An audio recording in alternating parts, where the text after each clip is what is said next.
Hello, everybody. It is my honor to be here today in support of all the women who want to preserve those rights I and so many others fought so hard to secure 54 years ago. My name is Sandra Bucha. I'm an inductee into the International Swimming Hall of Fame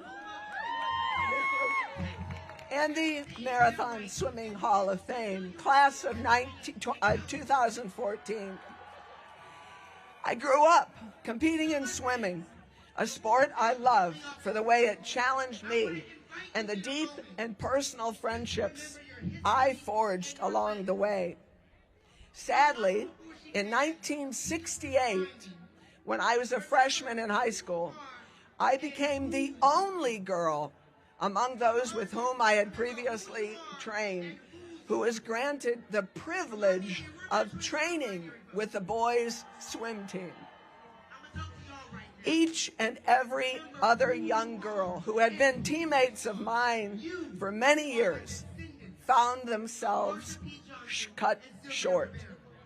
Each and every young girl was forced to quit a sport they loved simply because there were no high school teams for girls.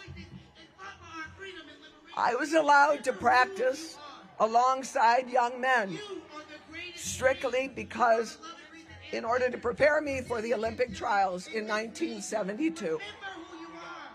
Not one of my friends was given that same opportunity. In fact, no high school girl interested in competing in any varsity high school team competition could do so because there were no sports for women. Seeing the injustice of this, my father, Colonel Paul Bucha, he's over at Arlington Cemetery now, inspired me to sue the state of Illinois in 1972 to get girls' sports. In turn, 54 years ago, as we know, Title IX was passed, providing protection and the opportunity for girls finally to participate in high school and collegiate competitions. Young women finally overcame decades-old discrimination, which had allowed boys to enjoy opportunities girls could not, purely because of their biological sex. In 1972, Congress finally recognized the rights of girls to equal athletic opportunity. At last, our country realized that girls should no longer be discriminated against, nor deprived of the opportunities that come with competitive sports.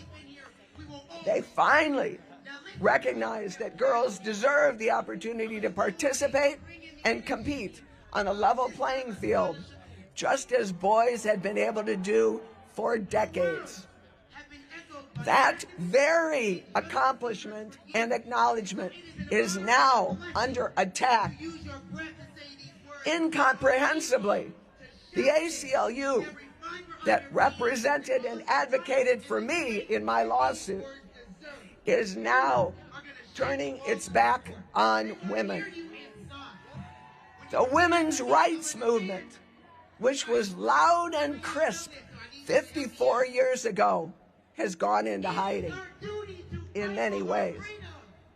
Now some activists are pushing for biological males to have access to women's sports. Young women are once again experiencing threats to those freedoms they had fought so hard to enjoy. Young women, and only young women, are at risk of losing those rights they worked tirelessly to have recognized. We thank you all who are here today for your voice and support of the rights of young women. We pray that your voices will be heard. When history corrects its wrong, one should never be given the right to go back and undo them. God bless you all, and a special thanks to all those courageous enough to shout out and demand protection for those rights for which so many fought hard to secure. God bless.